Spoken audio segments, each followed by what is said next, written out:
Hi everyone, James Stacey for blog2read.com here, and today we're taking a look at the new Bremont ALT1-WT Worldtimer. So this is the civilian version of their very cool and in many ways very interesting C-17 Globemaster, which was a military-only model that they released a few months ago in conjunction with pilots that pilot the C-17.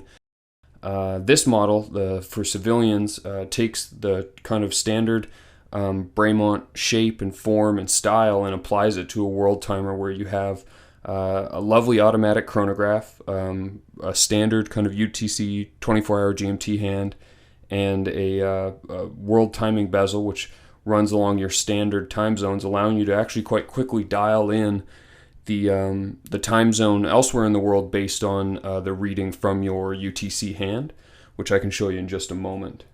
A fantastic case, 43 millimeters wide, 16 millimeters tall, and in this instance 49 millimeters lug to lug, which makes it exceedingly wearable, great on lots of different wrist sizes, and thanks to the use of kind of a standard 22 millimeter lug, you can put whatever strap you want on this. I wore it for a brief period of time on a NATO, and it was excellent, super comfy, and again with a lug to lug distance of under 50 millimeters, it doesn't sit over the edge of either side of my 7.5 inch wrist. So this, as I had mentioned, is the civilian model of the C-17 military chronograph. So from that design, they carried over the basic dial design, the rotoclick enabled outer bezel for switching through either airport codes on the C-17 or UTC time codes on the ALT1-WT you see here, but we also got this kind of interesting shaped date window, which I actually really like. It's based on the heads-up display from a C-17 plane, and it's just a little bit of added detail. The other part that they carried over from the C-17 that I actually didn't really like that much, but I hadn't seen it in person, is the kind of world pattern that you see on the dial here. It's a kind of a slanted globe done in lines like a wireframe. It's very subtle, it's gorgeous in person, and I really like it. It adds an extra depth. Powering the ALT1-WT is Bremont's BE54AE movement, which we've seen in other models like the ALT1Z. And what you get here is a fully finished by Bremont, derived from the ETA 7750, but then of course you have the UTC module on this one. Lovely rotor. Here you can even should be able to see the functions click around. Beautiful finishing, really nice movement. You get the sapphire display back, and it keeps lovely time. They are COSC certified. The top register in this model is a 30-minute. Down here you have your 12-hour and your running seconds, and then your chronograph seconds, which you'll see here. You can see it running along. So the case on the ALT1-WT is just like it is on the other Bremonts. What you're seeing here is a 3-piece triptych case made of hardened heat-treated steel. The case is exceedingly hard to scratch. I wore for some length an S500 last year and found it to be exceedingly scratch resistant, and really just some lovely tooling, excellent finishing, great details. Some of the nicest lugs on a sport watch that I have yet to come across. By all means, head over to blog2read.com and check out the photos and the write-up for the ALT1-WT. You'll get some of the better detail in the lugs. Excellent fit and finishing. It's a PVD-coated middle barrel, and the case back is secured by 5 screws, and again, it's a sapphire in the back. Up front, the crystal is also a sapphire. It exhibits Bremont's own anti-reflective treatment, which is 9 layers on each side of the crystal, which is then hardened to preserve the sapphire's original kind of native scratch resistance. Bremont's treatment is expensive, but very effective, and one that works just as well on the ALT1-WT as it did on the S500. Okay, so here's a brief tutorial on how you actually use the Worldtimer feature. Basically, you have to set the GMT UTC hand to London time to GMT 0.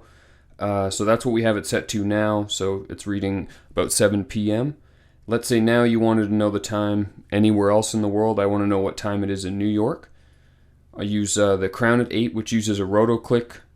It's a kind of a Bremont system, and as you turn it, there's actually a subtle click. It will hold its place between the clicks or around the clicks or at each point, but it does click, so it gives you a little bit of a mechanical feedback. So you're going to rotate it until it says New York there at 12, right up at the top, and you can now read New York's time directly off the UTC hand. So it's just shortly after 2 in New York. You want to know a different time? Let's say you really need to know what time it is in LA. Shortly after 11. And that's pretty much all there is to it. You keep the UTC hand set to GMT time, and you rotate the bezel so that the name of the city is at the top. Here we have Tokyo, and we're looking at shortly after 4 a.m. Pretty simple to use once it's set up and once you kind of understand what it's doing. And it actually brings a level of complexity in that you can really kind of manage any time zone to an otherwise very elegant and nicely proportioned design. I think the implementation, the overall design, and the aesthetics are dead on, and it makes for a very wearable and very interesting watch, which I really appreciate. On wrist, the Bremont ALT1-WT wears nicely. It's a black calfskin leather strap. I assume at some point there'll be a bracelet option, as there are on many of their other models, and this uses the same case and lug design. As far as height goes, if you're used to a dive watch or to really any other automatic chronograph, it's not going to be a big issue. The 16 millimeters wears relatively thin thanks to the kind of short and hooked style of the lugs. Legibility is excellent. Luminosity from the hands and markers is very good, much better than you would actually expect with the size of the hands and the markers. It comes off nicely. Obviously, there's no trouble reading the main time or the date. Both are very well implemented. You do get a bright red sub-seconds hands at 9 o'clock. I could see there being an issue with confusing the running chronograph seconds with the GMT hand. The GMT hand is loomed, so that's would be more or less your biggest tip. All in all, I think this is a lovely watch, and Bremont's actually selling these in either a black, which you can see here, white, or a blue dial setup for $5,995 US on a strap with the deployment. You also get kind of a leather wallet and a strap changing tool. At that price point, you're looking at only a short bump over their other kind of multi-function pilot watches. The ALT1P retails for $5,250 and the ALT1Z for $5,450. So for the additional pricing, what you're getting is just a beautiful dial. So you get the dial with the additional detailing, which you can see there when it's turned against the light. And you get the additional function of the Worldtime bezel enabled directly into the RotoClick system. For a blog to read, my name is James Stacy, and this has been the video review of the Bremont ALT1-WT. Thanks for watching.